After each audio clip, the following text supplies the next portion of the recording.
Hello everyone and welcome to Nerd Goblin Art. I'm Lula. There is a collaboration today and it is being run by Jinrin Creates and it's the Ghost Stories collaboration. So I've got my mould, which is a cat.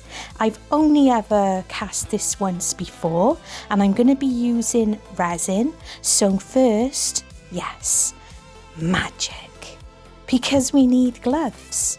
I'm using craft resin, epoxy 1:1 resin. It's been in the mixer, the Resiners dual head, and I'm going to be splitting it into another cup so that I can mix and not make too much mess. And plus, because we've hit colder temperatures here in the UK, my resin is a little bit more bubbly. I could give it a warm bath, but I completely forgot and I wanted to start working. So definitely using my debubbler machine so that I have ample chance of not creating too many bubbles into the make. You will have noticed as well that I've put the mould onto one of my coasters, and that is simply because it is a very sticky mould to silicone. So to be able to lift it and manipulate it and give it a squeeze and a tap once the resin's poured in, it just makes life that little bit easier. I've added black mica powder and I'm also adding some Hemway's black glitter. Now the mould is matte. I'm not really sure why I added the glitter, because I don't really have any intention of coating the make at the end with any varnish or coating it with UV resin. I kind of hope that it might add a little bit of a sparkle, but perhaps it was a case that I put in a lot of mica powder and I didn't put in enough of the glitter, so it didn't really, spoiler, it doesn't really show it, but it's not a problem. It was just for a little bit of extra, like, wham bam whatevers. But yeah, it's all good, it is all fine. So it's going to go into my debubbler and I'll be ready to start pouring into the mould. And you can use isopropyl alcohol as well to help you along, of course, because that is a great thing to do. And I will be making sure, as I say, it's on the coaster so I can give it a squeeze and such. It is quite a detailed mould, as you'll see when I do demold it. And of course it's a cat, so he has ears. So I'm going to tell you my ghost story. Now it's more of a whimsical and gentle ghost story. And of course it's about a cat, because that is what I'm creating today. The playlist for this collaboration is listed below, so please do make sure that you check out everybody's makes and support them as much as you can. And that can be from watching, from joining memberships, from subscribing, liking, commenting and sharing. Let's help everybody help each other.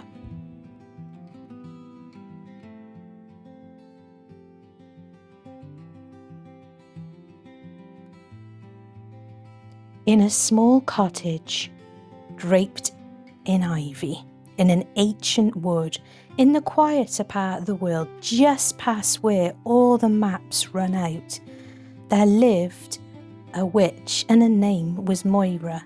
She was soft-spoken, she wore wool, she talked to bees, and she brews nettle tea. Her cottage is herb-scented and it's peaceful. She lives alone, but she's not lonely. People come for her help. They've come for charms, healing, advice, or just a warm fire and a story. Boo, her cat, he was once a real cat. Moira's first familiar, curious, brave, with a white tuft on his neck shaped like a heart. He passed away peacefully under the rosemary bush years ago. But he never really left. Boo lingered, Just a whisper of paw steps, a flicker of a tail in the candlelight. He stayed close, watching over Moira. Boo wanted desperately to be her familiar again, but he worried. Could a ghost really be any use? He can't pounce on mice, he can't fetch herbs, he can't even curl up and warm on her lap. Some time passed and a young girl came to stay. Maybe her name was Elsie? She's learning the old ways from Moira. Boo watches her. She talks to herself, she forgets things and drops herbs. Boo quietly helps by nudging lost pages of a grimoire into sight, bats the right stone into her path during a ritual, and he'll push things away, using the bat of his tail if he sees that she's wandering along, reading or looking at something, and she might trip. One night Elsie sees him properly, glowing faintly near the fire. Instead of fear, she smiles. "You're Boo, aren't you?" Moira chuckles gently. He never truly left. They both realise he's still her familiar. His presence is calming. He keeps the energy of the home balanced. He guides in quiet ways. Boo curls up by the fire. For the first time in years, he purrs. Soft and ghostly, but real enough. Moira whispers, "You never stop being mine." I hope you enjoyed my story. It's not a scary one, but it's whimsical, and whimsical suits me fine. So I filled up my cat mould, and now I'm adding some of the resin to my wings mould. Now, in time, Moira cast a spell which gave the ghost Boo some wings. And this was to help so he could get around the area a little better and keep more of an eye on Elsie because of how accident prone she was. And Boo loved his wings.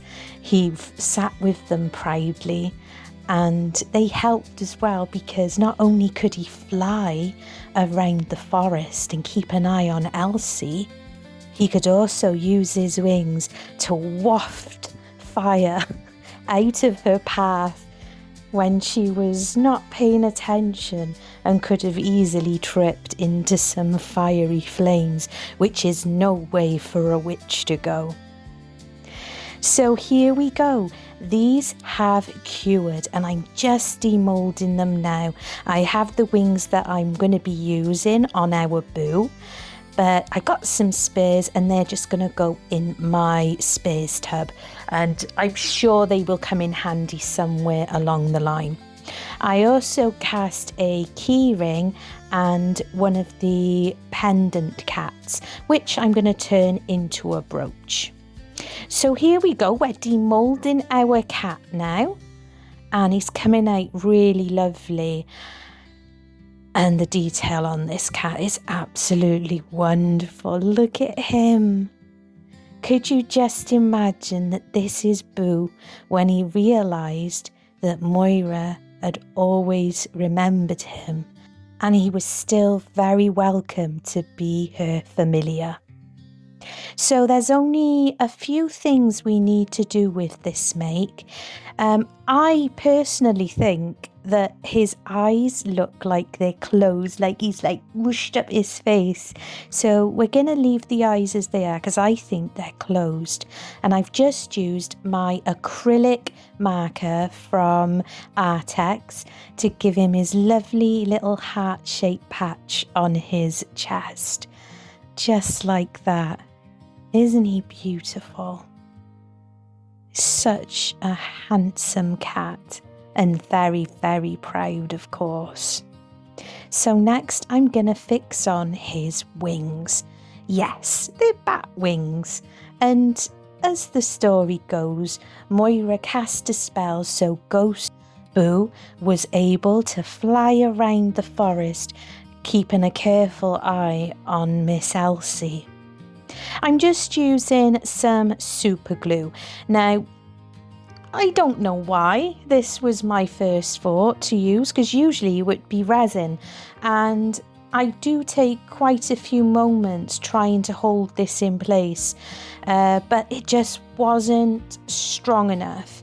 Now, being wary with this sort of super glue, because when it did started to dry, I noticed that I was getting kind of white, I'm not sure what to call it, like a discharge. I don't know, discharge sounds horrible, doesn't it? It sounds gross.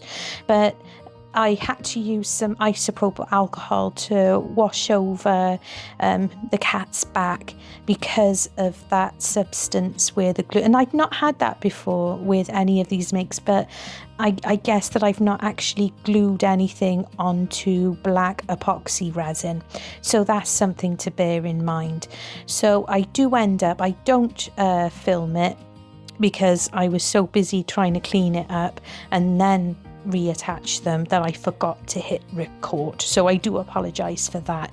But I used black UV resin by J Diction, as you can see there, so they're nice and firm, and he's been sitting underneath the lamp just to ensure that those wings aren't going anywhere. I've also added a chain and a little white UV resin dot on the cat keyring. I've also got my glue gun, and this is just a little wooden slice. They're the sort that you buy from craft shops that you can use on, say, Christmas trees to make decorations, but Mr. Boo is big enough to be able to sit over that little hole.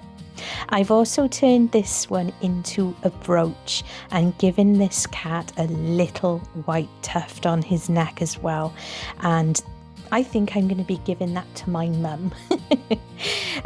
We had a cat called Willow when I was a child, and her name was Willow because she was born under a willow tree, apparently.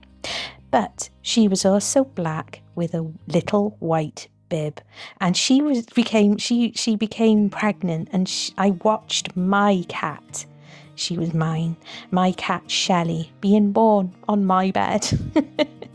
And Shelley was my little cat, and she was my first pet that was mine, and you know, she survived until she was 18 years old. She was a wonderful cat. I grew up with cats. I love cats.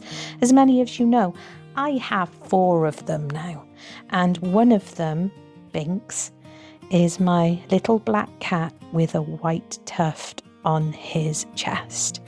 And rather than using the name Binks, because Binks is famous from Hocus Pocus, I decided, because I call him Binksy Boo, so we decided with this story I was going to name the cat Boo. So I'm just adding a few of these little flower tufts to go around him, because I think that ties in lovely with the story about Boo living in a forest, in a cottage, which was covered in honeysuckle and rosemary, I think, as well, because all those smells, you can imagine. So I'm just using the glue gun. Although they've got sticky spots on them, they're not in general very strong, so I'm happy using the glue gun to make sure all of those stay in place. And that's the make done. That's little Boo created. I hope you enjoyed watching, and I hope you enjoyed my story. Please check out the playlist down below. Follow everybody, check out their videos and give them some support. If you're not a subscriber, please consider subscribing. Love you, and stay incredibly, wonderfully weird.